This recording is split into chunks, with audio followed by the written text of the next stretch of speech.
그래도 어떨 때는 약간 짓궂은 생각이 들 때가 있어요.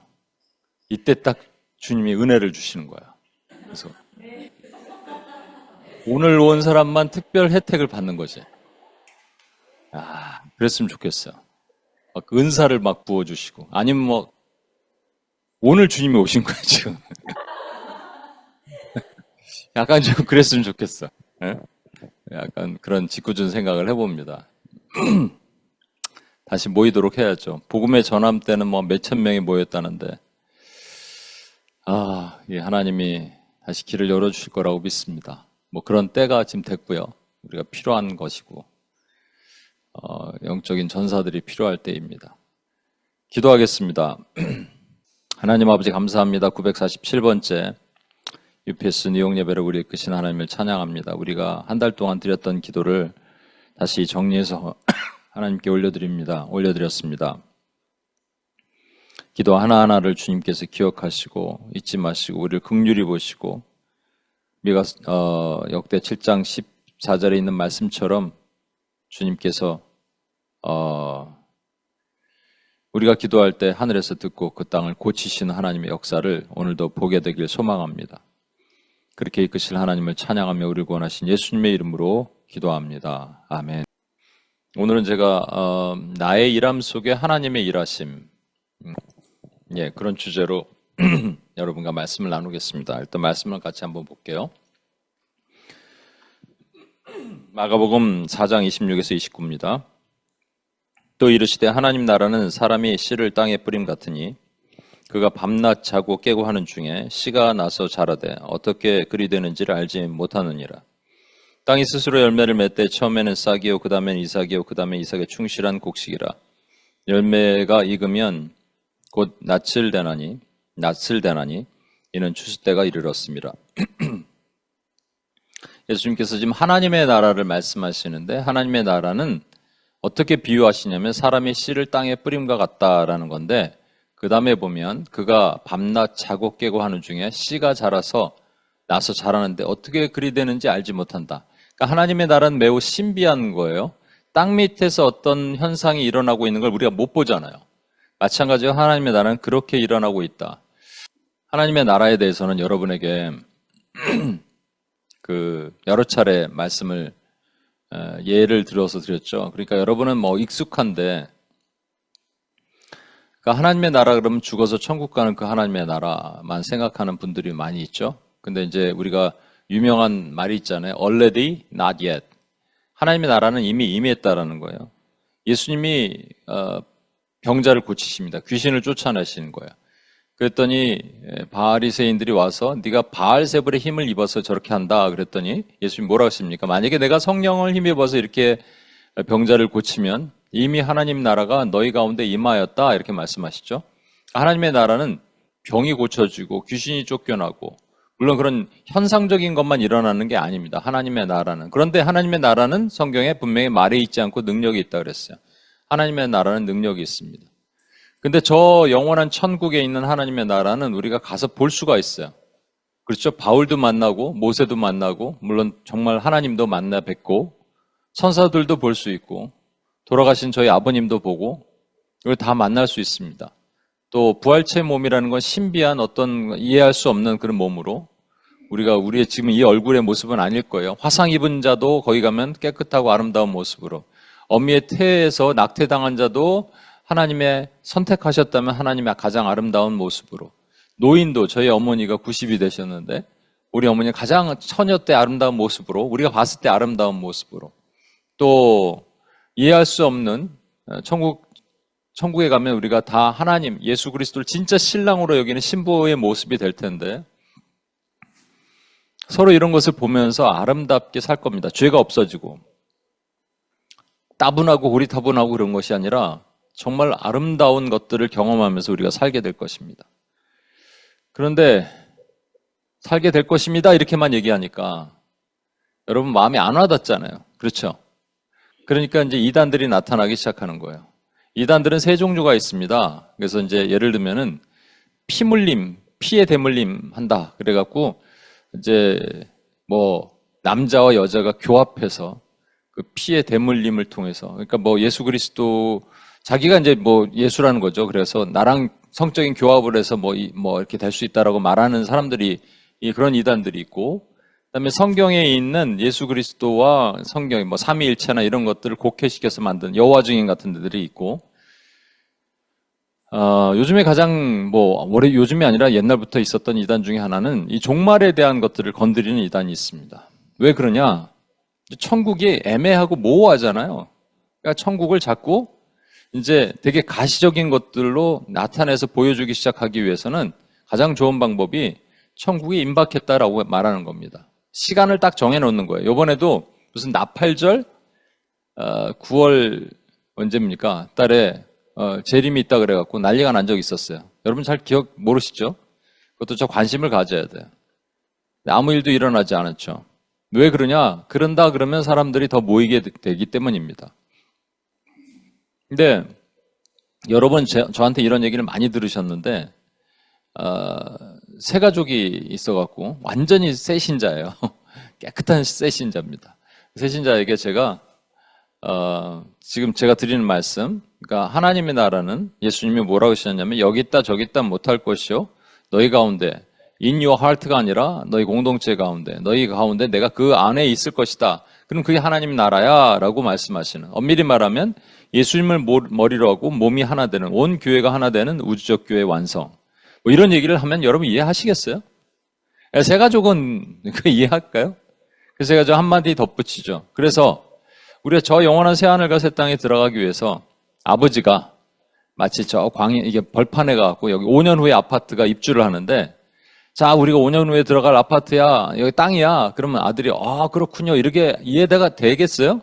그러니까 어떻게 하냐면 아버지가 모델하우스를 데리고 들어갑니다. 한국은 모델하우스가 있잖아요. 들어가면 거기에 다 인테리어가 다 돼 있어요. 뭐 책상도 있고, 테이블도 있고, 주방도 있고, 화장실도 깨끗하게 돼 있고. 그래서 미리 가서 보는 거예요. 야, 여기 화장실 너무 좋지. 우리 집 지금 화장실 물도 제대로 안 나오는데 너무 좋지. 이거 네 방이야. 내가 네 방 이렇게 세팅 다 해줄 거야. 여기서 우리가 맨날 밥을 먹을 거야. 여기가 식탁이야. 이렇게 얘기해 주는 거잖아요.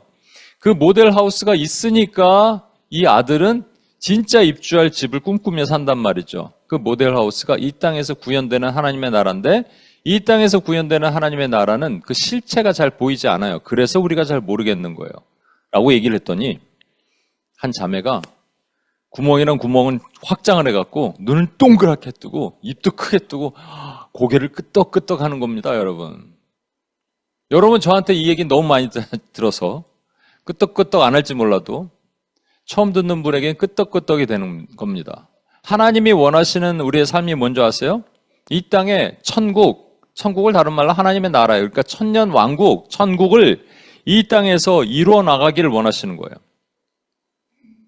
그래서 하나님의 백성들은 기도하면 능력이 나타나기를 원하세요. 하나님의 백성들은 이 땅에서 비리비리 살지 않기를 원하세요.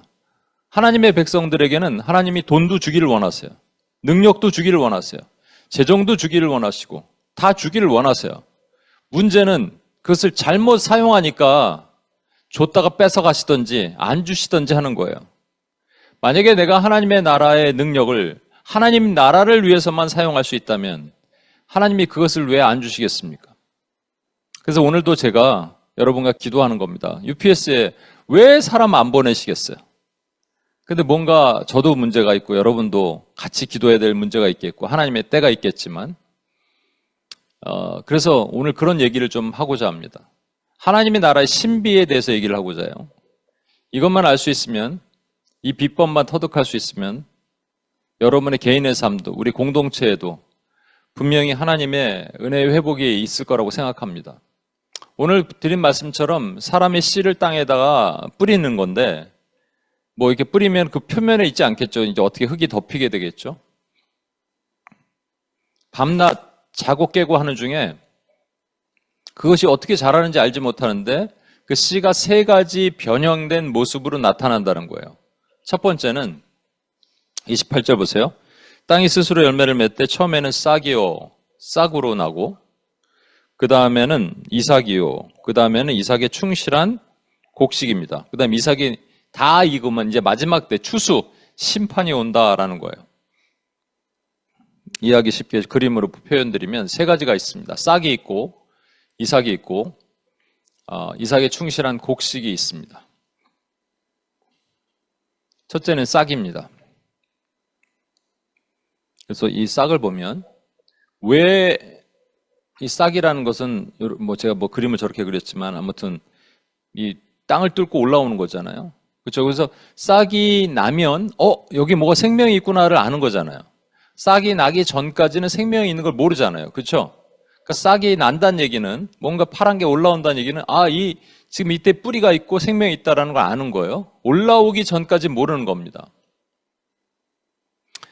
이게 영혼 구원과 관련돼서 주님이 말씀하시는 거예요. 하나님의 나라와 영혼 구원과 또 하나님의 제자와 그 삶을 지금 말씀하시는 거거든요. 여러분 그런 게 있다고 여러 번 말씀드렸죠. 그 중국에 보면 모죽이라 그래서 대나무인데 특별한 대나무가 있어요. 5년 동안 싹이 안 나. 분명히 심었는데 싹이 안 나. 그럼 죽은 거라고 우린 포기하게 되겠죠. 근데 5년이 지나면 뭐가 파란 게 올라오기 시작합니다. 그리고 하루에 지금 정확하게 기억 못 하겠는데 하루에 30cm인가 하여튼 이렇게 자라기 시작합니다. 한 번 나오기 시작하면 쭉쭉 자라서 30m, 40m까지 자란대요. 대나무가. 근데 이게 학자들이 연구를 했다는 거죠. 보니까 이게 5년 동안 위로는 안 자라는데 밑으로 뿌리를 길게는 1km까지 뿌리가 뻗어 있더라는 거예요. 여러분 이해가 되세요? 그러니까 이거를 나기 전까지는 씨를 심었는데 나기 전까지는 이게 났는지 안 났는지 우리가 알 수 있다는 얘기입니까? 없다는 얘기입니까? 없다는 얘기예요. 그러면 이 싹을 다른 말씀 우리가 오늘 제가 땅에다가 4가지 밭에 뿌리는 씨의 그 씨 뿌리는 자의 비유를 설명할 건데 거기서 그 예수님이 이 지금 씨가 뭐라고 말씀하시냐면 말씀이라고 하거든요. 그러니까 누구에게 말씀을 뿌렸어요. 말씀을 전했어요. 우리 WPS 할 때 예전에 보면 10명 중에 한두 명 정도 노숙자들이 반응을 합니다. 9명은 반응을 안 해요. 근데 한두 명 정도 특별한 반응을 하는 사람들이 있어요. 근데 그게 팔로우업이 안 되잖아요. 이 사람이 지금 예수 그리스도를 구주로 영접한 이후에 어떻게 사는지. 또는 교회에서 목사님들이 말씀을 선포한다고요. 어떤 사람은 또 눈을 감고 좋은 사람도 있고 어떤 사람은 눈이 동그래지는 사람이 있고 아까 제가 말씀드린 그 자매처럼 동그래지는 사람도 있고 근데 약간 변화가 뭔가 싹이 보이는 거 있잖아요. 싹이 보이는 거. 어제 영순 간사님이 UPS 코리아 오셨거든요. 근데 이제 어머님이 좀 몸이 고관절도 아프시고 그래서 딸로서 어머니 좀 봉양하려고 음식도 좀 맛있는 거 사드리고 그런 거 하고 싶어서 이제 간 거예요. 갔는데 이제 어머니가 교회를 나가시긴 하지만 공동체 생활을 소그룹을 못 하시니까 몸이 좀 불편하시니까 그냥 집에 오시고 그렇게 하니까 사실 공동체 생활을 해야지 믿음의 성장이 있잖아요. 그런데 이 얘기를 하시더라고요. 그런데 목사님 이렇게 예전에는 청소 같은 거 할 때 항상 흥얼거리면서 이렇게 노래를 부르신다는 거예요. 그래서 무슨 노래죠? 예를 들면 가요 같은 거 있잖아요.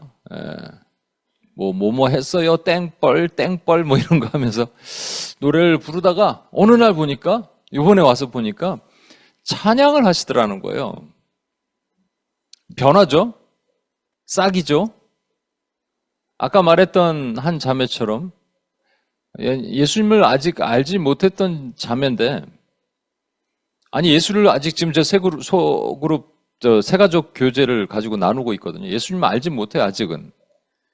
그런데 저희가 세가족으로 왔는데 우리 제리코 하듯이 밖으로 나가서 이 지역을 땅을 밟으면서 말씀을 선포하자. 그래갖고 세가족 형제랑 자매 둘을 데리고 나갔어요. 형제는 아버지 어머니가 목사님이고 사모님이시고 영국에서 온 형제니까 기도도 잘하고 영어로 이제 영국에서 태어났으니까 영어로 기도를 합니다. 착하고 말씀도 잘 읽어요. 한글을 너무 잘 읽어요. 그래서 한글도 읽고 말씀을 선포하고 하는데 자매에게는 그냥 요거 읽는 대로 읽어달라고 그랬어요. 잘 또박또박하게 잘 읽습니다. 그러다가 혹시 제가 그냥 마음에 자매님 혹시 괜찮으면 한번 기도 한번 해보실 수 있어요? 그랬더니 예. 그러더니 기도를 하는 거예요. 너무 잘하는 거예요.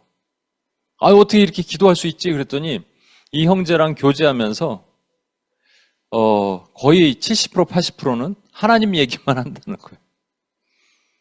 이야, 이 자매는 불신자입니다. 형제는 믿는 사람이고. 근데 믿는 사람이 불신자를 만나게 된 계기는 하여튼 나중에 한번 말씀드리고, 하여튼 불신자를 만나면서 막 하나님 얘기만 하면 불신자가 좋아하겠어요, 여러분? 여기 그 UPS 코리아에 왔던 한 형제도 불신자 자매를 만나서 그래서 하나님 얘기를 좀 이렇게 했더니 그렇게 싫어하더라는 거예요. 그래서 결국 헤어졌어요, 여러분. 좋아하겠어요? 근데 이거는 도대체 어떻게 이룰 수 있는 거예요? 그러니까 말씀도 심지 않았는데 잘하는 것도 있잖아요. 이게 저 이해가 안 되는 거죠. 그래서 사실은 우리가 이 하나님께서 로마서 보면 야곱을 사랑하시고 에서를 미워하신다. 이거 갖고 막 교리가 갈리고 어떻게 그럴 수 있느냐라고 세상 사람들은 반박하고 그럴 수 있습니다만, 말씀이 심겨지지 않았는데 이미 자라고 있다, 싹이 있다라고 볼 수도 있지만, 싹이 자라기 전에 그 밑의 모습도 우리가 상상할 수 있는 거예요. 그리고 싹이 트기 시작하면 하나님의 놀라운 은혜가 있는 거죠. 여러분, 이게 사실은 우리가 뭔가를 해서 이렇게 되는 것 같죠? 근데 그게 아니라는 거예요. 요한복음 15장 4절에 보시면 내 안에 거하라 나도 너희 안에 거하리라. 가지가 포도나무에 붙어 있지 아니하면 스스로 열매를 맺을 수 없음 같이 너희도 내 안에 있지 아니하면 그러하리라. 여러분, 포도나무에 붙어 있는 가지예요. 저와 여러분이. 근데 가지가 뭔가를 행동을 했어요? 가지가 열심히 뭔가 이렇게 그래프팅, 가지치기를 했어요? 뭘 했어요? 뭐 흔들었어요? 뭐를 했어요? 그냥 붙어 있기만 했단 말이에요. 붙어 있기만 했는데 열매를 내는 거예요. 그러니까 씨가 땅에 심기만 하면 자라는 거예요. 그렇죠? 말씀이 떨어지면 자라게 되어 있다는 거예요. 그러면 여러분 주변에 한번 얘기를 한번 볼게요. 여러분의 주변에 아니면 교회 안에서도 사실은 뭐 20년, 30년 다녀도 말씀이 안 들어오는 사람들도 있죠. 여러분 주변에 불신자 가족도 있잖아요. 친구도 있잖아요. 그들에게 말씀을 안 전하진 않았을 거 아니에요. 전했는데 그들이 바뀌나요? 안 바뀌나요? 그럼 둘 중에 하나요. 밑에 지금 뿌리가 내리고 있는데 우리가 잘 모르던지 아직 싹이 안 났던지 아니면 그 땅에 something 문제가 있던지예요. 여러분 이 얘기를 하려면 여러분이 잘 아는 이 비유를 좀 들어야 되는데 성경에 보면 이제 한글 성경, 영어 성경에도 각각 타이틀이 있잖아요. 그 어떤 주제에 대한 타이틀. 근데 이 주제에 대한 타이틀이 한국말 성경에는 이렇게 돼 있습니다. 4가지 땅에 떨어진 씨의 비유. 4가지 땅에 떨어진 씨의 비유. 그리고 영어 성경에 여기도 돼 있죠. The parable of the sower. 그러니까 이 씨를 뿌리는 사람의 비유. 이렇게 돼 있습니다. 그럼 이 2가지를 의미의 차이를 아시겠어요? 4가지 땅에 떨어진 씨의 비유는 우리가 이 씨를 주목하는 것 같아요? 땅을 주목하는 것 같아요? 땅을 주목하는 것 같죠? 그런데 영어에는 씨 뿌리는 자의 비유잖아요. 그죠? 씨 뿌리는 자의 비유는 뭐에 대한 주목이에요? 씨 뿌리는 자잖아요. 그죠? 이게 사실은 맞습니다. 그러니까 우리말의 이 성경, 이건 성경이 틀린 게 아니라 성경의 타이틀을 넣는 사람들이 잘못 주목하게 한 거예요. 4가지 땅에 떨어진 이 땅의 밭이 중요한 것이 아니라 씨를 뿌리는 농부가 중요한 겁니다. 근데 농부가 어떻게 하냐면요. 4가지 땅에다가 씨를 뿌려요. 씨를 뿌리는데 길가에다가 뿌리기도 하고 그리고 락키 소울이죠. 그러니까 돌짝밭에다 뿌리기도 하고 그다음에 돈 부시 같은 데 있죠. 그러니까 가시덤불 같은 데다 뿌리기도 하고 그리고 좋은 땅에다 뿌리기도 합니다. 옥토에다도 뿌리기도 합니다. 근데 그래서 길가에다 뿌렸더니 저 새가 집어먹어요. 그리고 돌짝밭에 뿌렸더니 돌짝밭은 팔레스타인 돌은 근데 석회석으로 되어 있는 그런 돌들이 많아서 위에는 흙이 약간 있지만 뿌리가 깊게 내리지 못하는데 날씨가 뜨거우니까 금방 말라버려요. 가시덤불에다 뿌렸더니 가시덤불의 기운이 워낙 강하다 보니까 그 양분을 다 빨아먹어서 자라지 못한다. 그럼 마지막에 옥토에 뿌렸더니 잘 자란다. 잘 자라는데 그냥 자라는 게 아니라 때로는 30배도 잘하지만 60배도 잘하고 100배도 잘한다. 이렇게 잘 자란다라는 거예요. 여러분, 이거를 어떻게 해석하느냐에 따라서 또 두 가지로 나눠져요. 첫 번째 해석은 이런 것이 있습니다. 그러니까 우리의 마음이 이런 거잖아요. 여러분 지금 말씀을 듣다가 졸 수도 있죠. 딴 생각할 수도 있죠. 그럼 이 말씀이 여러분 기억이 남지 않아요. 주일날 말씀 설교 하나가 기억이 남지 않아요. 그럼 어떻게 되느냐? 새가 집어간 거예요. 새를 주님께서 원수 마귀라고 분명히 말씀해 주셨어요. 마귀가 집어가요. 그러니까 말씀이 여러분 귀에 들어가지 못하도록 집어가는 거예요. 두 번째는 이 돌짝밭에는 뿌리를 내지, 믿음의 뿌리를 내리지 못해. 처음에는 말씀을 듣고 너무 좋았어요. 너무 할렐루야였어요. 그랬는데 조금 지나다 보니까 환난과 어려움, 특히 그 persecution, 박해 같은 것들이 올 때 내 마음이 어려워요. 그래갖고 믿음을 놔버리는 겁니다. 세 번째는 가시덤불은 뭐냐면 재리와 염려, 그러니까 뭘 먹고 살까, 또는 어떻게 살까, 생활의 염려, 고달픔, 또 그것에 대한 유혹, 이런 것이 있으니까 힘들잖아요. 그러니까 그거 하다 보니까 내가 열매 맺지 못하게 되는 거예요. 이런 사람들이 있는데, 근데 옥토는 그렇지 않다라는 거예요. 그래서 우리는 옥토의 삶을 살아야 된다라는 거죠. 그러면 어떻게 되냐면, 이 길가를 뒤집어 엎으면 됩니다. 그죠? 뒤집어 엎어요. 땅을 갈아엎는 거죠. 여러분, 길가는 밭이 아니잖아요. 그러니까 갈아엎어야 되죠. 돌짝밭은 돌을 다 빼면 되죠. 돌을 다 빼고 흙으로만 채워놓으면 돼요. 가시덤불을 다 뽑아버리면 됩니다. 이걸 누가 해야 돼요? 농부가 해야 되잖아요. 그죠? 그러면 정상적인 농부라면 길가를 뒤집어 갈아엎은 다음에 돌짝밭에 돌을 다 뺀 다음에 가시를 뽑은 다음에 거기에다가 씨를 뿌려야지 정상이죠. 그죠? 아니면 밭이 스스로 할 수 있을까요? 밭이 막 몸을 흔들어서 갈아엎어. 돌을 막 힘을 열심히 주니까 돌이 막 튀어나가고, 그 다음에 막 몸을 부르르 떨고 금식을 좀 했더니 이 가시가 다 뽑히고 말라버리고 할 수 없잖아요. 그러면 농부가 뽑아줘야 되는 거잖아요. 그죠? 근데 농부가 뽑아주는 게 아니라 거기다 씨를 뿌렸단 말이에요, 여러분. 혹시 이렇게 생각할 수도 있어요. 씨를 흘린 거 아니야? 뿌린 게 아니라 흘린 거? 근데 성경에 보면 뭐라고 돼 있냐면, 덜어는 길가에 뿌리고, 덜어는 돌짝밭에 뿌리고, 덜어는 가시덤불에 뿌리고, 덜어는 옥토에 뿌렸다라는 것은 의도적으로 뿌렸단 말입니다.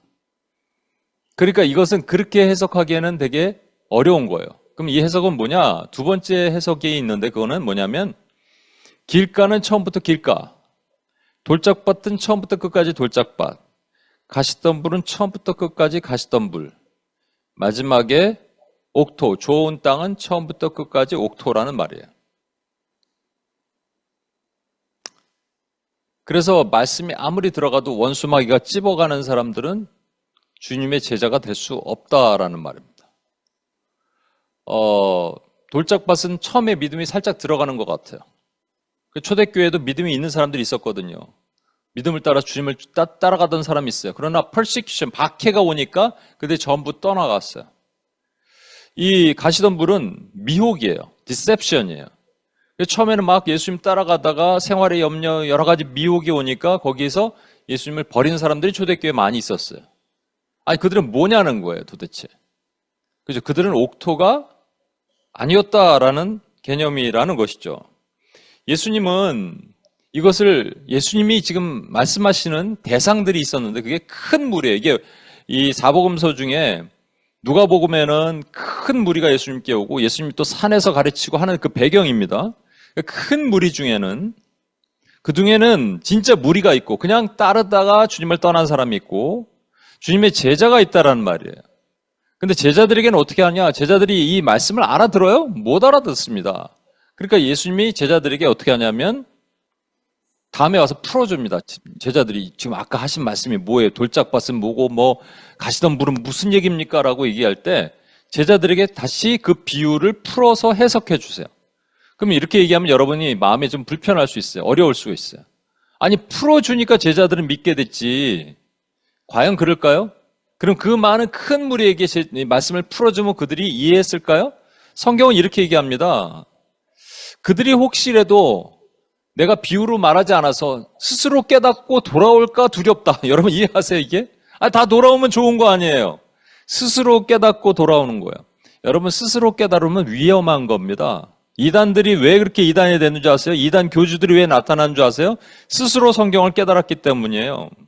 성경은 우리가 스스로 깨달을 수 있는 게 아니에요. 성경은 하나님이 풀어주셔야 되는 거예요. 성경은 하나님이 이해시켜 주셔야 되는 거예요. 아니, 이해시키기 전에 내가 믿어서 이해되는 거예요. 이해돼서 믿는 게 아니라. 그렇죠? 여러분 제가 말씀드렸잖아요. 코스타에 보니까 뭐 서울대학교 무슨 학과 나온 교수가 유신론적 진화론 가르쳤다니까요. 처음에 그걸 막 코스타에서 또 일부 살아있는 양심들이 반대하다가 나중엔 다 동조했어요. 어떻게 그럴 수 있을까? 그의 눈에는 창세기 1장 1절 딱 펴니까 태초에 하나님이 말씀으로 천지를 창조하시는 게 이해가 안 되는 거예요. 그냥 허구예요, 허구. 그죠? 그 스스로 알아서 스스로 깨달으려고 하는 사람들이 많이 있다고요. 그들에게 말씀을 풀어주신들 이해가 되겠어요? 안 된단 말이에요. 그러니까 그들은 뭐냐? 이 돌짝밭이든 길가든 가시덤불이든 한 번 태어나서 돌짝밭이면 한 번 끝이고 한 번 태어나서 가시덤불이면 끝이란 말이에요. 그렇게 간단 말이에요. 이러면 또 여러분 우리 로마서 요즘 공부하고 저 714 때도 하고 있는데 가장 어려운 거 아니에요? 세상 사람들 기준에서도 이순신 장군가 왜 세종대왕은 지옥 가야 되고 하나님이 불의한 것 같은 거예요. 아니 신이 있다면 왜 그렇게 하느냐라고 하고 조금 더 하나님을 아는 성경을 좀 아는 사람은 이런 말씀이 있잖아요. 하나님이 야곱을 사랑하시고 에서를 미워하느니라. 아니 어떻게 그럴 수 있느냐. 그러니까 로마서에서 바울이 이렇게 얘기하죠. 야 하나님이 이 토기장인데 토기장이가 좋은 그릇과 나쁜 그릇을 만들 권한이 없느냐?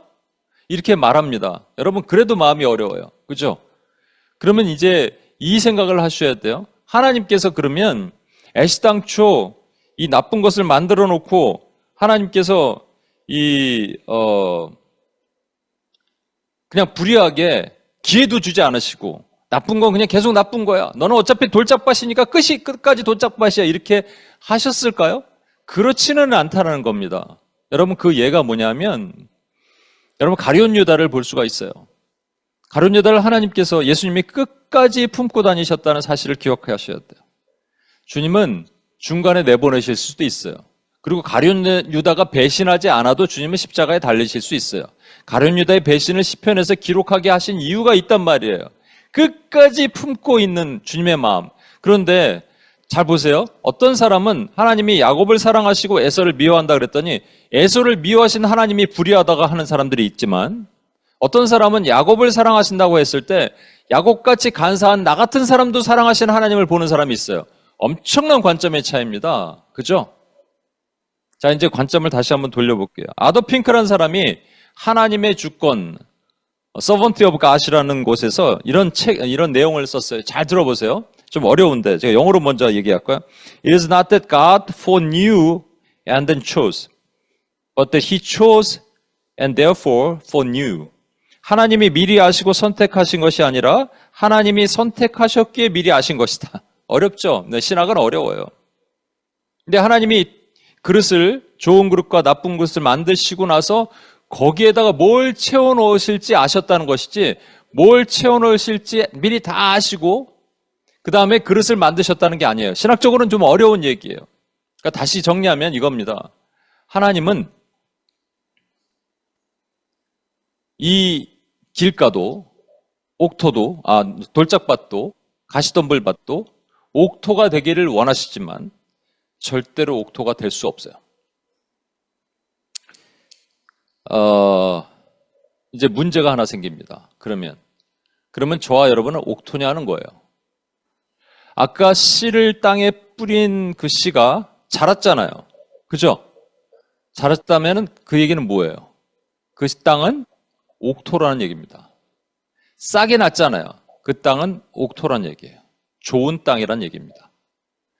근데 여기서 중요한 것은 좋은 땅은 반드시 열매를 맺어요. 그렇죠? 어떻게 하면 열매 맺는다고요? 그냥 땅에 있기만 하면 맺어요. 그러니까 싹이 자라게 돼 있어요. 싹은 자라게 돼 있어요. 우리가 뭘 한 게 아니에요, 여러분. 뭘 한 게 아니라 하나님의 은혜로 우리가 구원받아서 싹이 자라게 돼 있어요. 그러니까 근데 잘 붙어 있기만 하면 되는 거예요. 자꾸 떨어질란만 그런 거지. 근데 문제가 뭐냐? 우리가 가만히 보면은 아니 말씀이 들어왔는데 말씀이 자꾸 날아가는 것 같고 원수마귀가 자꾸 나를 공격해서 그 말씀을 뺏어가는 것 같은 삶을 사는 거예요. 그리고 아까 말한 것처럼 믿음이 조금 있는 것 같은데 조금만 어려우면 상황이 조금만 그러면 우리가 믿음을 놔버리는 삶. 우린 뭐 박해지는 아니지만 선교지 같은 데서 박해를 받는 많은 사람들은 믿음을 놔버리는 삶. 요즘에 뭐 한국도 거의 뭐 박해지 수준이 된 것 같은데 믿음을 놔버리는 삶을 하나님을 떠나는 거예요, 여러분. 거기다 더 심한 것은 재리와 염려, 걱정, 근심 막 이래갖고 어떤 분이 뭐 주일날 일을 하지 않으면 먹고 살 수 없는 상황이 됐다. 그럼 그냥 주일날 그냥 교회도 좀 놓는 거예요. 이런 삶을 사는 사람들은 그러면 처음부터 옥토가 아니었냐라는 거예요. 여기서 헷갈리는 거죠. 그러면 이제 여러분 이걸 점검할 수 있는 길이 하나 있어야 됩니다. 여러분 한 예를 들게요. 돌짝밭. 이 돌짝밭과 옥토의 차이가 뭔지 아세요? 돌짝밭은 아까 얘기했잖아요. 믿음을 놓을 수 있다고요. 그러니까 하나님을 완전히 떠나는 거예요. 배교예요. 그러나 옥토는 비록 모습이 우리가 그렇게 보일 수도 있어요. 그렇게 보일 수도 있지만 하나님을 완전히 떠나지 않아요. 그 차이가 뭔지 아세요? 하나님의 옥토는 하나님의 손으로 붙드신 거예요. 누가 만들었어요? 하나님이 만드신 거예요. 그러니까 그것은 놓을 수 없어요. 하나님이 놓지 않은 이상 바뀔 수 없다고요. 옥토가 갑자기 돌짝밭이 될 수 없는 거예요. 근데 문제는 옥토가 뭐를 하느냐 하면 열매를 맺어야 되는데 어떻게 맺냐가 되게 중요한 겁니다. 여러분, 두 번째 이삭이잖아요. 이거는 이제 드디어 뭔가 열매를 맺은 거예요. 싹에서 열매를 맺은 거예요. 누가복음 8장 15절에 보면 좋은 땅에 있다는 것은 착하고 좋은 마음으로 말씀을 듣고 지키어 인내로 결실하는 겁니다. 말씀을 듣는 것만이 아니라 지켜야 돼요. 여러분 이거 아시죠? 예수님께서 뭐라고 그러시냐면 너희가 말씀을 듣고 지키는 사람과 말씀을 듣고 지키지 않는 사람이 어떤 사람인지 내가 알려줄게 라고 하시면서 말씀을 듣고 지키지 않는 사람은 모래 위에 세운 집, 그 당시 팔레스타인은 와디라고 있어요. 모래 같은 땅인데 거기다 집을 지어도 돼요. 근데 이 땅에 갑자기 비가 오면 이 땅이 뻘이 됩니다. 그래갖고 다 가라앉아, 다 떠나가는 거예요. 떠밀려가는 거예요. 이런 땅에다가 집을 지은 사람은 말씀은 들어, 알기는 알아. 지혜가 있어. 지식이 풍부해. 성경 지식도 많아. 그런데 그대로 지키지 않는 사람이 이렇게 된다는 거예요. 원수마귀가 조금만 공격해도 무너지는 사람이 되지만 말씀을 듣고 그대로 지키는, 그대로 사는 사람들은 열매를 맺는다는 말입니다. 이 열매가 무엇일까가 이제 문제예요. 그죠? 이제 마지막으로 그 열매가 그냥 열매가 되지 않고 충실한 곡식이 돼야 되는데 이 얘기 먼저 하고요. 그럼 그 열매가 무엇일까? 여러분, 뒤에서도 설명하겠습니다만 열매는 두 가지 종류가 있어요. 하나는 내 마음으로 맺는 열매가 있어요. 그걸 내면의 열매라고 합니다. 그리고 내 몸 밖에 맺는 열매가 있어요. 그것을 외면의 열매, 그게 이삭이에요. 이삭이 있다는 얘기는 반드시 이것을 맺게 되어 있어요. 그래서 내면의 열매도 맺고 외면의 열매도 맺게 되어 있다란 말이에요. 그건 옥토는 반드시 그렇게 하게 되어 있다는 거예요. 근데 이삭 한 알만 딱 있으면 안 되는 거예요. 충실한 곡식의 열매를 맺으라는 겁니다. 요한복음 15장 5절을 보시면 나는 포도나무여 너희는 가지라 그가 내 안에 내가 그 안에 거하면 딴 거 하지 말고 그냥 거하기만 하면 붙어 있기만 하면 사람이 열매를 그냥 맺는 게 아니라 많이 맺는데요. 자, 여기서 다시 아까 봤던 옥토에 대한 비유로 다시 돌아갈게요. 옥토, 좋은 땅에는요, 씨를 뿌리면 어떻게 되냐면 열매를 맺는데 주님이 구체적으로 설명을 하세요. 때로는 30배, 때로는 60배, 때로는 100배의 열매를 맺습니다. 여러분, 여기서 30배도 not bad, 근데 60배는 better, 뭐 100배는 much better 이렇게 생각하세요? 어떻게 생각하세요? 재미난 그 예수님의 비유 중에 예수님의 유머가 있어요. 성경에는 예수님이 담긴 그 하나님의 담긴 유머가 있는데 문화의 비유라고 있죠. 한 문화를 10명에게 나눠주고 그리고 뭔가 열매를 맺고 가져오라 그랬어요. 그랬더니 한 문화를 10문화로 만든 사람이 있고 한 문화를 5문화로 만든 사람이 있고 한 문화를 땅에 묻어갖고 아무것도 안 한 사람이 있어요. 땅에 묻고 아무것도 안 한 사람에게는 악하고 게으른 종아 네가 어두운 데서 슬피며 이를 갈미 있으리라 그러셨거든요. 근데 한 문화로 10문화를 만든 사람에게는 뭐라 그러시냐?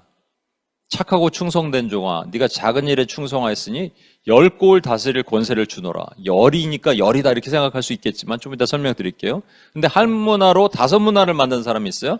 Not bad. 근데 이 사람에게 뭐라 그러셨냐? 착하고 충성된 종아 네가 작은 일에 충성하였으니 네가 5골 다스릴 권세를 주노라라고 하지 않으셨다는 얘기예요. 주님 뭐라 하시냐? 너도 5골 다스릴 권세를 받아라. 이렇게 하셨습니다. 앞에 착하고 충성된 종아 네가 뭐 작은 일에 충성 이걸 뺀 거예요. 중복되니까 이하동문 이러면서 그냥 이렇게 말씀하셨을까요? 저는 그렇게 생각하지 않습니다. 여기서 열이란 단어가 중요하거든요. 10이란 단어는 성경에서 히브리인들은 꽉 찼다란 말입니다. 꽉 찬 수를 10이라고 말하는 거예요. 그런 의미로 보면 100이라고 말할 때는 10 곱하기 10입니다. 10이 2번 반복되는 것은 정말로 하나님의 사명을 완수할 수 있는 꽉 찬 수를 얘기하는 거예요. 그거에 비해서 60은 그보다 훨씬 적죠. 그리고 30은 그보다 훨씬 적은 수입니다. 성경에 이런 내용이 나와요. 아브라함이 죽고 이삭이 블레셋 땅에 살 때 하나님이 그에게 축복하사 그가 100배의 축복을 받습니다. 그 전에 수확량이 100배로 늘었다는 얘기 아니에요, 여러분. 100배면 1000%인데 1000% 늘었다는 그런 얘기가 아니에요, 여러분. 이거는 하나님이 꽉 찬 이삭에게 주기로 작정된 그 축복, 꽉 찬 축복을 주셨다는 거예요. 신약에도 이와 비슷한 얘기, 예수님이 얘기를 하시는 게 있습니다. 마가복음 10장 29, 30절 보세요. 예수께서 가라사대 내가 진실로 너에게 이르노니 나와 및 복음을 위하여 집이나 형제나 자매나 어미나 아비나 자식이나 전투를 벌인 자는 금세 있어 집과 형제와 자매와 모친과 자식과 전투를 100배나 받는데요. 근데 핍박을 경마해 받고 영생을 받지 못할 자가 없느니라. 그러니까 세 가지를 받는데 일단 영생을 받아요. 좋죠? 근데 핍박을 받아요. 안 좋죠? 근데 100배나 받는데 애매하죠? 근데 이거예요. 예를 들어서 다 버리라는 거예요. 여러분이 지금 뭐 집이 있는데 집을 다 하나님께 드렸어요. 그때 하나님이 로또가 당첨되게 해서 내 집 가격의 100배를 받게 된다? 여러분의 아내를 버렸어요. 우리 카 형제님이 아내를 버렸더니 아내가 100명이 왔어. 우리 진성 간사님이 어머니를 버렸어. 그랬더니 어머니가 100명 생겼어. 이런 말일까요? 그러니까 이거에 영적인 의미가 담겨 있는 것을 여러분 분명히 아셔야 돼요. 이 땅에 하나님의 나라 안에서 아까 말했죠. 하나님 나라는 보이지 않지만 하나님 나라 안에서 우리가 뭔가 열매 맺기를 원하는 삶을 주님이 살기를 원하시는데 이 삶을 살기를 원하시는 것에 대한 은유적인 거예요. 자, 예수님이 이 말씀을 왜 하셨는지가 되게 중요하거든요. 조금만 더 들어가서 오늘 좀 어렵죠. 이것저것 해서. 근데 조금만 더 들어갈게요. 결론 잘 내리면 돼요. 예수님이 이 얘기를 왜 하셨냐면 한 부자 청년이 와서 예수님께 묻습니다. 부자 청년인데 이렇게 물어요. 주여, 선생님, 어떻게 하면 영생을 얻으리까? 근데 예수님 뭐라고 하시냐면 계명을 지켜라. 어떤 계명이냐면 1부터 그러니까 5부터 10가지의 계명을 지켜라라고 말씀하세요. 말씀하신데 뭐냐면 살인하지 말라, 간음하지 말라, 도둑질하지 말라, 거짓 증거하지 말라, 속여 취하지 말라, 내 부모를 공경하라. 이런 거를 지켜라. 이렇게 얘기하십니다. 그랬더니 부자 청년이 그래요. 이거 어렸을 때부터 다 지켰습니다. 여러분, 이 부자 청년은 부자예요. 그리고 관원이에요. 청년이에요. 그 어렸을 때부터 율법을 잘 지킨 사람이에요. 왜 와서 영생을 어떻게 얻으리까 물었을까요? 영생은 이거로 해결되는 것이 아니라는 것을 평생 생각하면서 살았을 거예요. 난 지금 율법을 잘 지키는데 여러분 지금 5부터 10까지 계명 인간에 대한 계명이거든요. 인간에 대한 계명을 잘 지켰는데 뭔가 남은 것 같은 거예요. 뭔가 부족한 것 같은 거예요. 그러니까 예수님께 왔겠죠.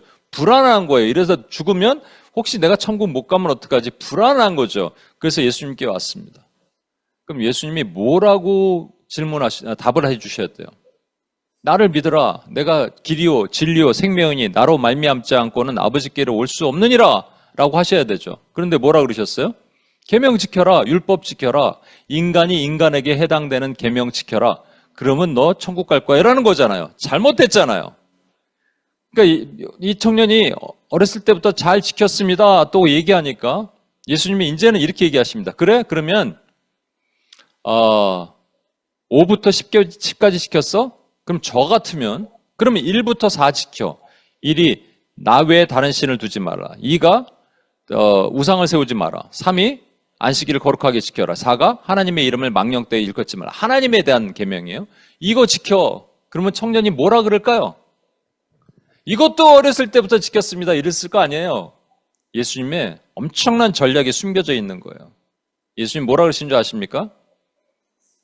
1부터 4계명을 말씀하지 않으시고 그러면 네 재물을 다 팔아서 가난한 사람들에게 나눠주고 나를 따르라 이 말씀을 하신 거예요. 이 얘기를 하신 이유는 그 안에 1부터 4계명은 하나님에 대한 계명이잖아요. 하나님에 대한 계명의 자리에 뭐가 들어가 있다는 거예요? 돈이 들어가 있다는 거예요. 이 형제가 좋아하는 돈. 이 얘기를 하시니까 그 형제가 슬피 울면서 떠납니다. 정콕을 찌른 거죠. 폐부를 찌른 거예요, 여러분. 내가 하나님보다 돈을 사랑한다는 것을 정확하게 알고 하나님께서 말씀하시는 거예요. 그럼 여기 보면 나와 복음을 위하여 집이나 형제나 자매나 어미나 아비나 자식이나 전토를 말씀하시는 거는 뭐냐면 전부 내가 하나님보다 좋아하는 모든 것들입니다, 여러분.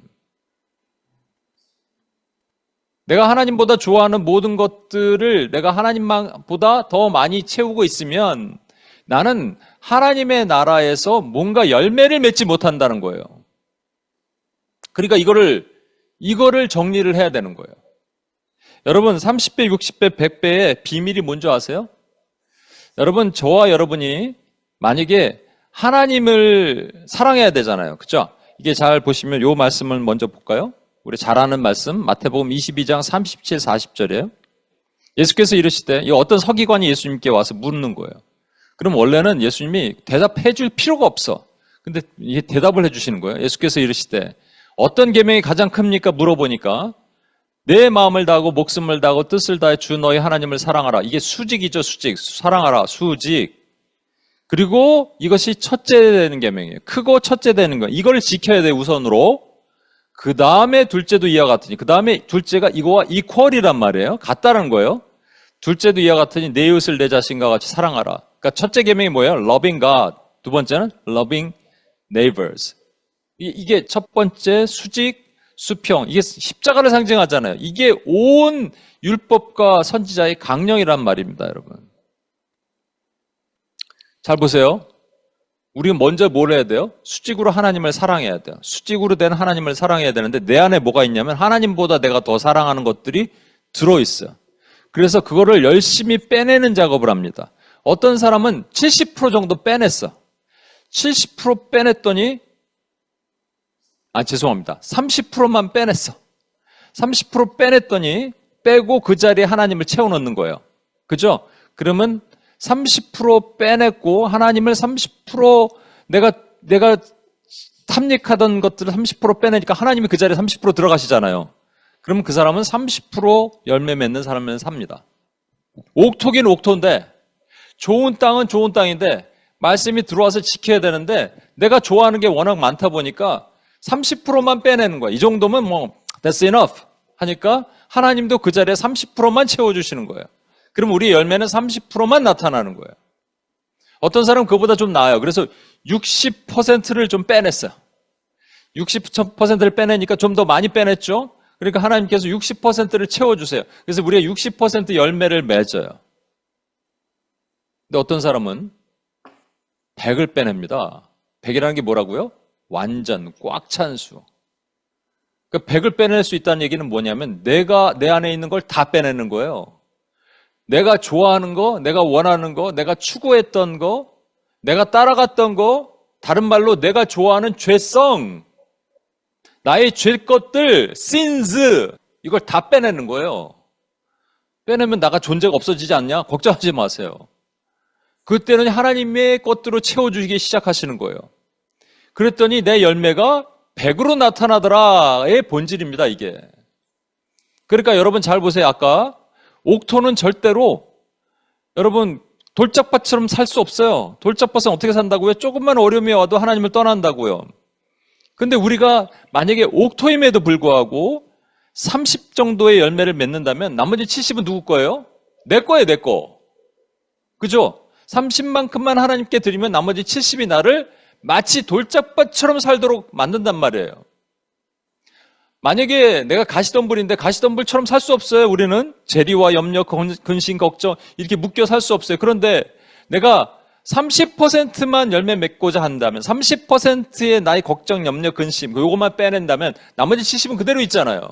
그럼 나의 삶은 30%만 열매 맺는 삶을 사는 거예요. 30배라고 표현하지만 30%로 말하겠습니다. 30%. 어떤 사람은 그것보다 좀 60%. 이렇게 되면 안 되는 거예요. 하나님이 원하시는 것은 완전하기를 원하십니다. 하나님은 완전한 분이시기 때문에. 자, 이제 열매가 어떻게 맺어지는지만 마지막으로 말씀을 드리고 마칠게요. 여러분, 다시 보세요. 하나님을 사랑하고 이웃을 사랑하래요. 그러면 하나님을 사랑하는 방법, 표현 방법이 있어야 될 거 아니에요. 하나님 사랑합니다, 사랑합니다 이렇게 주문 외우면 되나요? 오늘도 찬양할 건데 사랑합니다, 나의 예수님. 맨날 그거 하면 하나님 사랑하나요? 아니에요. 사랑하는 표현 방법이 있어요. 그게 뭔지 아세요? 하나님을 사랑하려면 내 안에 있는 뭔가를 빼내는 거예요. 빼내는 만큼 하나님을 사랑하게 되는 겁니다. 오늘 처음 오신 형제님을 위해서 제가 한 번만 더 부연 설명드릴게요. 우리 안에는 우리 마음 또는 soul이 있어요. 혼이 있어요. 혼은 내가 좋아하는 걸 다 집어넣을 수 있는 공간이고 내가 의지적으로 다 할 수 있는 공간입니다. 원수마귀도 거기를 공격해서 들어오는 공간이에요. 이게 내면 전쟁의 싸움터예요. 혼은. 그런데 내가 만약에 혼이 완전히 죽잖아요. 다른 말로 내가 있는 걸 완전히 다 빼내잖아요. 다른 말로 온전하게 다 깨끗하게 되잖아요. 그럼 내 안에 계신 영으로 계신 성령께서 나를 완전히 지배해 주십니다. 그게 성령 충만하게 되는 거예요. 그러니까 하나님을 사랑하는 방법을 다른 말로 뭐라 그러냐? 거룩이라고 말합니다. 거룩. 그래서 하나님이 계속 거룩하라 그러는 거예요. 제발 거룩해라. 나도 거룩하니 너희가 거룩하라. 거룩할 수 있는 방법이 뭐라고요? 내 안에 있는 걸 빼내는 거예요. 다른 말로 지워버리는 거예요. 죽이는 거예요. 바울 사도처럼 나는 날마다 죽노라. 내 혼이 날마다 싸우는 거예요. 피 흘리기까지 싸우는 거예요. 죄와. 그럼 성령이 나를 지배하세요. 성령이 나를 운행하시는 거예요. 이걸 뭐라 그러냐? 다른 말로 거룩이라고 하고 내면 전쟁이라고 말하는 겁니다. 제가 7.14 때 얘기했거든요. 여러분 예배 시작은 언제냐? 옛날 교회에는 장로님들이 자 예배 시작 전에 준비 기도하겠습니다. 이렇게 얘기했어요. 그리고 11시 딱 되면 띵 하고 종을 쳐요. 자 예배를 시작하겠습니다. 예배 시작은 종을 칠 때가 예배 시작이거든요. 여러분은 어떻게 생각하세요? 여러분은 언제 예배 시작해요? 오늘도 예배를 시작한다 그러면 7시 30분에 예배 시작이에요? 아니 미리 와서 좀 앉아서 기도하면 예배 시작이에요? 아니에요. 로마서 12장에 보면 너희 몸을 하나님이 기뻐하시는 거룩한 living sacrifice, 거룩한 산 제사로 드리라. 이것이 너희가 드릴 영적 예배니라. spiritual worship이라고 말합니다. 이 spiritual worship을 언제 시작하는 줄 아세요? 매번 싸울 때 하는 거예요. 여러분이 유튜브를 보고 싶어. 지금 하나님께 기도할 시간에 그냥 누워 있고 싶어. 음행을 하고 싶어. 수많은 유혹이 오죠. 우리 안에 죄가 발현되고 싶어. 뒤에서 수근거리고 싶어. 원망하고 불평하고 싶어. 그때 뭐 해야 돼요? 싸우는 겁니다. 싸우는 거예요. 치열하게 피 흘리기까지 싸우는 거예요. 그 싸움을 위해서는 하나님을 불러야 돼요. 우리는 못 싸우거든요. 하나님, call upon God. 하나님이라고 부르는 이 시간이 예배의 시작이란 말이에요. 그럼 싸움을 언제 할까요? 하루에 한 30분? 아니, 매 순간 죄가 올라올 때마다 우리는 싸우는 거예요. 뭐를 위해서? 거룩을 위해서. 이너배를, 내면 전쟁을 싸우는 거예요. 내가 거룩해야 돼요. 거룩해야지 그 다음에 내면의 열매를 맺고 나서 하나님의 외면의 열매를 맺게 하시는 거예요. 이 수평적인 열매. 열매는 두 가지가 있다고 얘기했죠. 수평적인 열매가 있어요. 그러면 수직이 거룩이면 수평은 뭘까요? 어제 우리 영순 간사님이 역시 딱 와서 딱 한 번에 얘기하더라고요. 예. 히브리서 이런 말씀이 있어요. 거룩함과 화평함을 쫓으라. 이것이 하나님의 뜻이니라. 예. 화평함이라는 게 뭐냐면 사람과 함께 그냥 잘 지내라 이런 말이 아니에요, 여러분. 화평의 본질은 용서거든요. 용서는 두 가지가 있다고 얘기했죠. 어떤 형제가 UPS 코리아에 있는데 약간 재정적인 어려움을 누구한테 정말 친한 사람한테 당했어요. 여러분, 그럼 제일 힘들죠. 근데 이 형제가 저를 만나서 그 사람을 용서하고 싶다는 거예요. 그러면서 우는 거예요. 저도 울고 그도 울고. 너무 귀해요. 난 너무 사랑스럽게 보였어요. 그 형제를 다시 봤어요, 여러분. 근데 이런 용서도 있지만 예수님이 뭐라 그러신 줄 아십니까? 부활하시고 나서 제자들이 두려워서 문 걸어 잠그고 유대인들한테 잡혀 죽을까 봐 이렇게 문 걸어 잠그고 덜덜 떨고 있을 때 탁 나타나시는 거예요. 그리고 숨을 싹 뱉으십니다. Peace be with you. 평화, 화평. Peace be with you. 너에게 평화가 있을지려다. 너희가 누구의 죄든지 사하여주면 사하여질 것이요 누구의 죄든지 그대로 두면 그대로 있으리라. 이것의 열매를 맺는다는 말입니다. 그래서 오늘도 우리가 기도했어요. 기도의 열매가 나타나야 됩니다. 기도가 열매가 없으니까 우리가 힘들 수도 있어요. 이것은 영혼을 구원하고 그들을 여러분의 지혜자로 만드는 일까지 가는 열매입니다. 한 사람을 얘기할게요. 삼손이라는 사람이 있습니다. 여러분, 삼손은 사사인데 사사기에 보면 12명이 등장하는데 유일하게 삼손은 특별한 걸 두 가지를 부여받았어요. 하나는 나실인이에요. 나실인은 머리를 깎으면 안 되고 술도 먹으면 안 되고 시체를 만져도 안 돼요. 이거는 하나님이 거룩하게 살라고 특별하게 지정하신 거예요. 그리고 삼손은 탁월한 힘을 부여받았어요. 그래서 낙이 턱뼈 하나로 1000명 때려 죽이는 건 아주 우스워요. 블레셋 문짝 다 뜯어갖고 한 16km 되는 헤브론까지 막 짊어지고 가는 것도 아주 우스워요. 간단해요. 힘이 탁월해요. 근데 그 삼손은 바로 이 땅에 오신 우리 주 예수 그리스도의 모형되는 삶을 살거든요. 삼손은 실패했어요. 근데 우리 주님은 이 땅에 하나님 앞에 거룩하시고 그리고 하나님 앞에 탁월함을 드러내시고 그것을 사셨어요. 삼손에게 하나님이 왜 거룩하라 그랬냐? 그의 탁월함을 사용하도록 하게 하시기 위해서예요, 여러분. 근데 삼손은 실패했어요. 여자 때문에, 술 때문에. 그죠? 그 탁월함으로 자기 자랑하라고 한 게 아니에요, 여러분. 이스라엘 백성들 구해내라는 얘기입니다. 여러분과 저에게도 하나님이 탁월함을 주셨어요. 그 탁월함으로 뭐를 해야 되냐? 오늘도 묶여있는 수많은 영혼들. 여러분 기도 한 방이면 끝나는 거예요, 여러분. 세상에 지금 보이지 않는 오늘도 막 귀신이 창고라 한국에 여러분 제가 영상 하나를 워치맨들에게 보냈는데 유튜브 찍는 사람들이 도초에 깔려 있죠. 한국이 너무 깨끗하고 좋다 그런 이건 거짓이에요, 여러분. 길가에 보면 여기도 앞에 보면 금요일만 되면 술 파티와 소리를 지르고 왜 이렇게 소리를 지르는지 귀신이 창고라게 덮여 있는 것처럼 왜 이런 모습인지. 근데 누군가 기도를 하지 않는 거예요. 누가 기도를 해야 되냐? 능력 있는 자가 탁월함을 가진 자가 하나님 나라의 능력을 입은 자가 기도를 해야 됩니다. 아무나 하는 게 아니에요. 그 사람이 뭘 하냐? 능력 있는 기도를 할 때 100배의 열매를 맺게 되는 거예요. 근데 그 능력은 어디서 나타난다고요? 거룩에서 나타난다고요. 그러니까 내면 전쟁을 하면 외면 전쟁에서 반드시 이기게 되어 있습니다. 100배라는 강력한 열매를 맺게 되어 있어요. 이걸 못하니까 하나님이 삼손의 눈을 뽑으셨어요. 그리고 맷돌을 가는 거예요. 도는 거예요. 슬퍼 보이죠? 근데 이게 은혜예요, 여러분.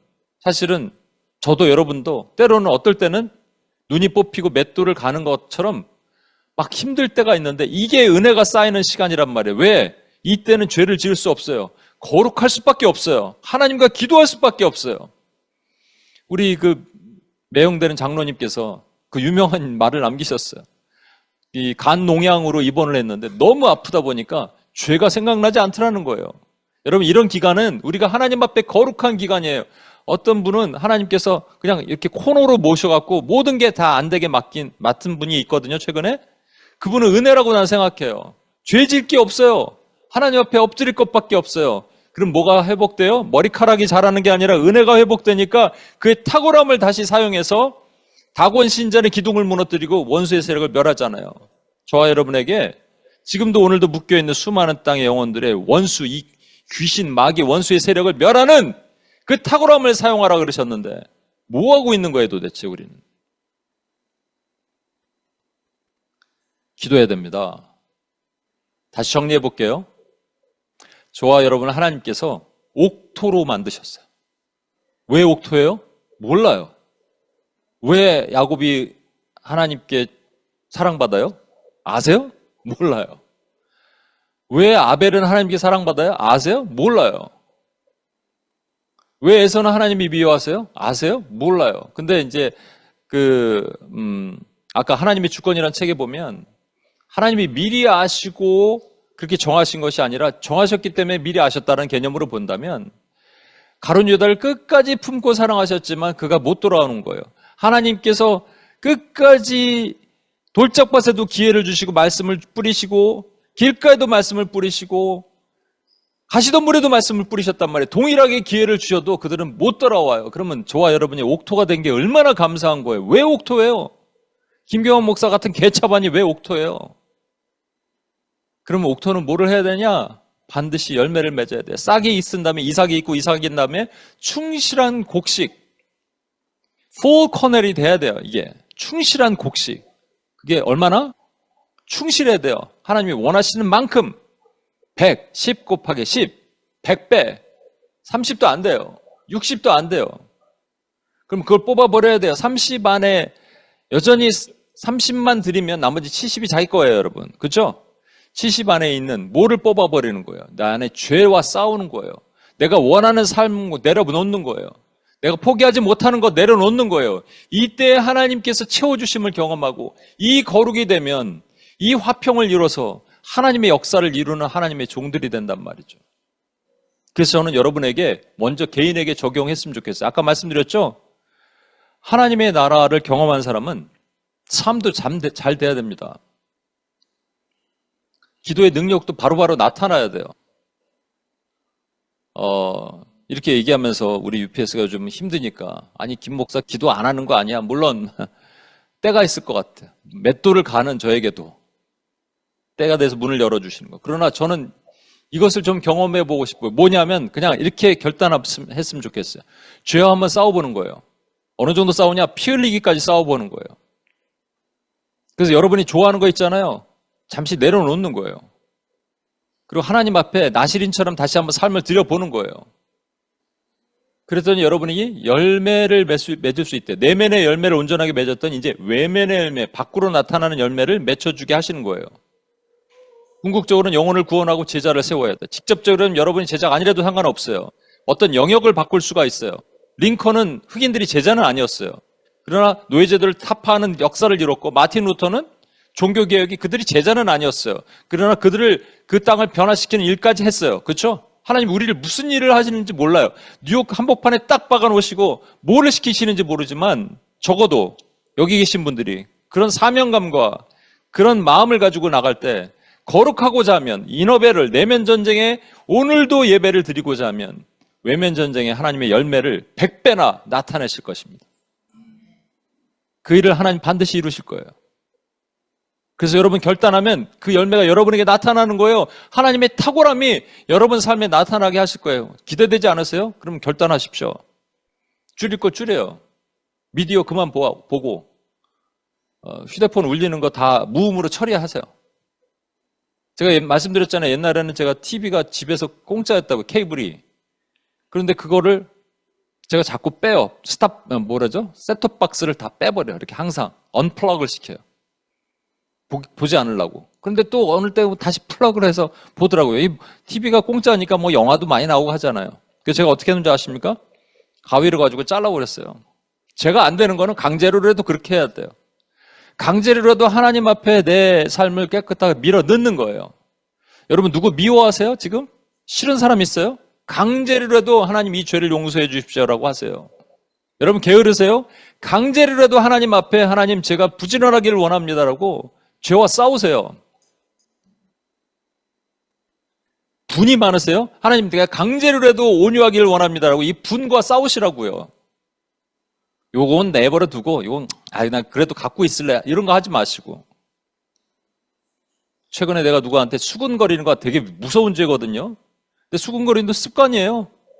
습관 잡고 수근거리세요? 그러면 강제로라도 그 입을 다물고 하나님을 찬양하고 경배하는 입술을 바꾸고, 말씀하고 자꾸 말씀 못 보고 자꾸 기본적인 거에 넘어지세요. 그러면 여러분 강제로라도 그 시간은 목에 칼이 들어와도 그 자리를 지키겠다고 해보세요. 이너벨을 해보세요. 그러면 하나님이 아우러벨을 해서 왜 탁월함을 나타내지 않으시겠냐고요. 해보는 거예요. 싸워보는 거예요, 한번. 내면 전쟁이라니까. 우리가 예배를 언제 드린다고요? 이거를 뭐가 딱 왔을 때 하나님 하고 부를 때부터 예배는 시작되는 거예요. 그러면 하나님이 도와주시는 거예요. 그래서 하루 종일이 예배가 돼야 돼요. 하루 종일 싸우는 거예요.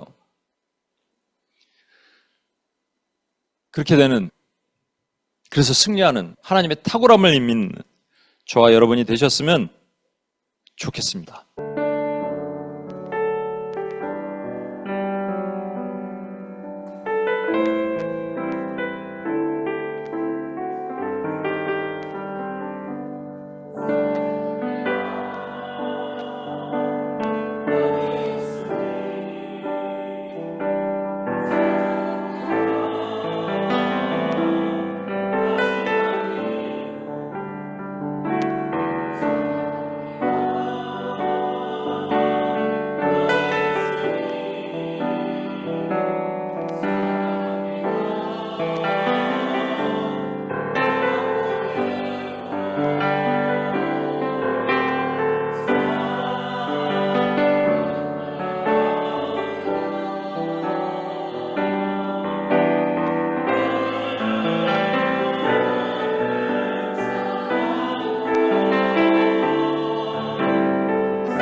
사랑합니다.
한 가지 얘기를 빠먹었습니다. 여러분, 마지막 얘기 들어보세요.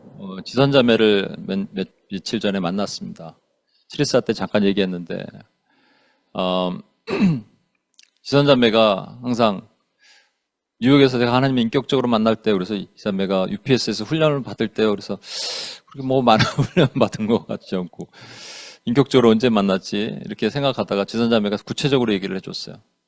그때가 M2PS가 이제 코로나로 인해서 문이 닫히고 캠퍼스에 들어가지 못하고, 그때 현호 간사랑 은별 자매를 캠퍼스 리더로 세웠는데 현호 간사 또 한국을 가게 되고 은별 혼자 남았는데, 은별도 캠퍼스에 잘 못 들어가는 거예요. 누가 있어야지 들어가는데 그 어려운 과정에서 지선자매 한 명밖에 없는 거예요. 그래서 사실 은별 자매한테 제가 좀 뭐라 그랬습니다. 아니 왜 이렇게 한 명밖에 없냐고. 그래서 나중에 들으니까 지선자매가, 은별 자매가 맨날 모일 때마다 울었대요. 이게 마음이 어렵죠. 캠퍼스에 사람도 없고. 근데 나중에 보니까 지선자매를 1대1로 묵상 훈련을 시켰더라고요. 지선자매 이런 고백을 합니다, 여러분. 목사님 그때 여러분 무슨 공원이죠? 리버사이드 옆에 있는 조그만 공원 있죠? 거기서 돗자리를 깔고 은별 언니랑 같이 묵상하고 그렇게 나눌 때가 제 평생에 가장 행복하고 천국을 만났을 때예요. 이렇게 얘기합니다. 그러면서 뭐라 그러냐면, 그 전에 거길 지나갈 때 그냥 그렇게 평범하게 지나갔던 것들이 거기 가서 그렇게 아름답게 보이더라고요. 이 자매 볼 수 없는 자매입니다. 블라인드니까, 그죠? 근데 어떻게 아름답게 보여요? 하나님이 보게 하신 거예요. 이게 그러니까 아름답게 보이고 나서 그 삶이 거룩하고자 한 거예요. 거룩하고자. 그래서 내가 지선자매한테 그랬거든요. 지선자매는 지금 눈이 보이지 않으니까 우리는 맨날 미디어 중독에 빠지는데 이런 거 없어 좋겠어. 아니에요, 목사님. 저도 마찬가지였어요. 근데 하나님을 만나고 하나님을 사랑하니까 이 죄가 미워지기 시작했어요. 죄가 너무 미워요. 그래서 하나님을 찬양을 아침마다 1시간, 2시간씩 기도한다. 하나님을 사랑하니까 뭔가 표현하고 싶은 거예요. 그러고 나서 이 자매가 어떻게 되냐면요. 영향력, 우리가 말하잖아요. 이 익스트림한 하나님의 그 파워풀한 탁월함을 드러내는 거죠. 어떤 자매가 있는데 지선자매한테 그러더라는 거예요. 야, 너 옛날에는 맨날 죽상 얼굴을 이렇게 인상 쓰고 다니는 애가 이렇게 웃고 있니? 난 지선자매가 웃는 인상만 기억나는데 그전엔 그렇게 웃지도 않았대요. 웃는 모습 하나 때문에 그 자매가 네가 그렇게 하고 있는 UPS가 어디니? 나도 가고 싶다 그랬다는 거예요. UPS 얘기하는 건 아니고요. 선한 영향력입니다. 그렇죠? 내가 온전하게 거룩하고자 하면 하나님 사랑합니다. 나의 예수님 사랑합니다. 사랑합니다. 그래서 내가 죄와 싸우고자 합니다. 하면 하나님의 탁월함이 여러분 삶에 드러나게 하실 거예요. 이 시간 같이 한번 기도할 때 주여 하나님 사랑합니다. 그래서 내가 거룩하고자 합니다. 내 안에 계신 예수님을 더럽힐 수 없습니다. 내가 거룩하고자 합니다. 주님 그러나 싸웁니다. 잘 안 됩니다. 도와주옵소서. 결단합니다. 도와주옵소서. 이 시간 주여 한번 외치며 다 같이 한번 기도하고 주님 앞에 나가겠습니다. 주여!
아까 할 얘기가 많아서 많은 얘기를 못했는데 여러분 생각해 보세요. 내가 하나님을 30만큼 사랑하면 하면서도 이웃을 100만큼 사랑할 수 있을까요? 불가능합니다. 내가 하나님을 100만큼 사랑하는데 이웃을 30만큼 사랑할 수 있을까요? 이것도 불가능합니다. 내가 이웃을 30만큼 사랑한다는 이유는 하나님을 30만큼 사랑하는 것이고 하나님을 30만큼 사랑한다는 얘기는 이웃도 30만큼 사랑한다는 얘기입니다. 30배 안 됩니다. 100배의 결실을 맺으십시오. 여러분. 그러면 내가 하나님을 100만큼 사랑하겠습니다. 다른 말로 내 안에 있는 걸 다 비우는 거예요. 다 비우면 하나님을 사랑할 수 있어요. 내 안에 계신 성령님이 나를 독점하시게 되는 거예요. 그럼 예수님의 사랑으로 충만합니다. 그러면 다른 거, 그 다음에 시선이 수평으로 흘러가게 되어 있어요.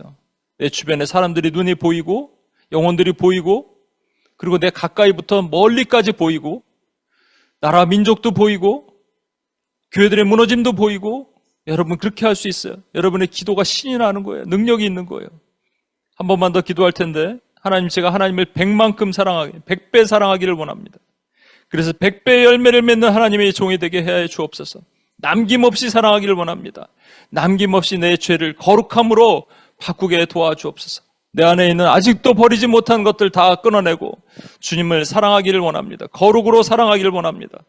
그래서 평화의 열매를 맺는 하나님의 종이 되게 도와달라고 주여 한 번 외치며 한 번 더 기도하고 나가겠습니다. 주여!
두 손을 한번 높이 들겠습니다.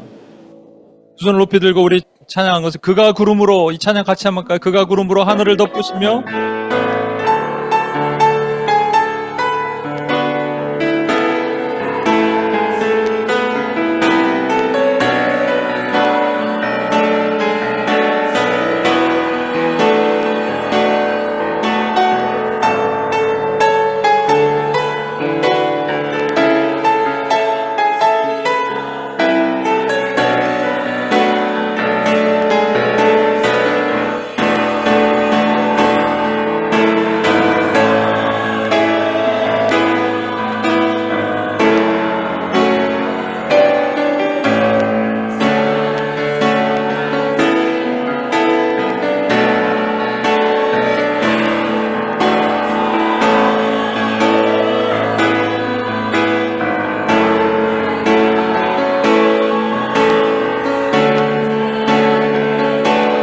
예루살렘아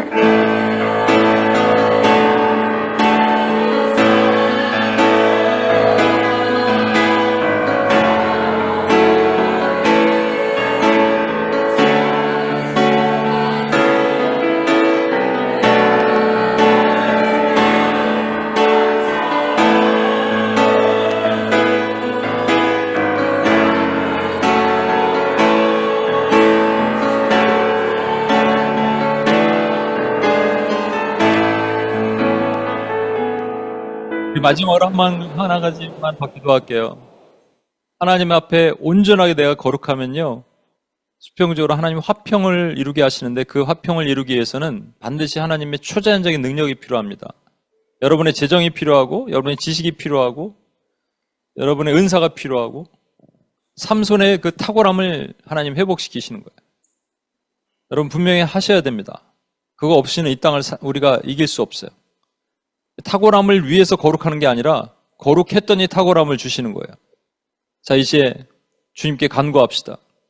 여러분의 탁월함을 회복시키도록, 여러분의 기도의 능력이 흘러나가도록, 기도할 때 그냥 힘들게 기도하는 게 아니라 기도할 때 여러분의 기도를 들으신 하나님이 능력으로 역사하시는 우리 UPS가 됐으면 좋겠고, 여러분 삶이 됐으면 좋겠습니다.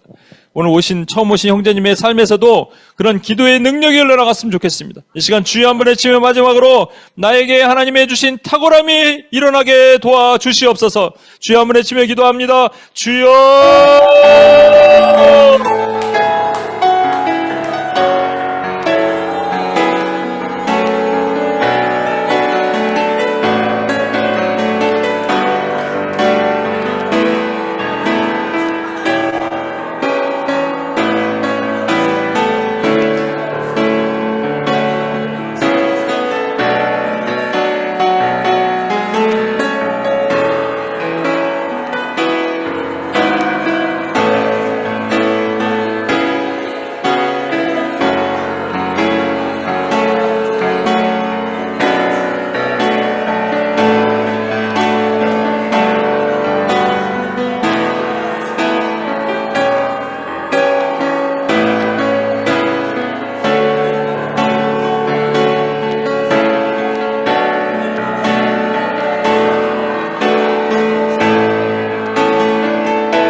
하나님 감사합니다.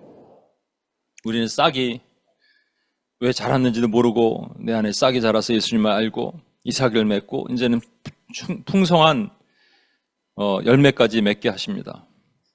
그런데 그것이 우리 죄로 인해서 30만 맺고 만족하고 60만 맺고 만족하는 것이 아니라 100이라는 하나님 꽉 찬 수까지 하기 위해서 우리가 끊임없이 내가 주님을 사랑하기 때문에 거룩하고 거룩하기 때문에 하나님 화평으로 열매 맺는 수만 묶인 땅에 수많은 영혼들을 건져내며 수많은 원수마귀가 사로잡고 있는 그 땅에 삼손의 두 기둥을 무너뜨리듯이 그 탁월함을 발휘하는 하나님의 종들이 되게 도와주옵소서. 우리 기도의 능력이 있게 도와주옵소서. 우리 삶의 능력이 있게 도와주옵소서.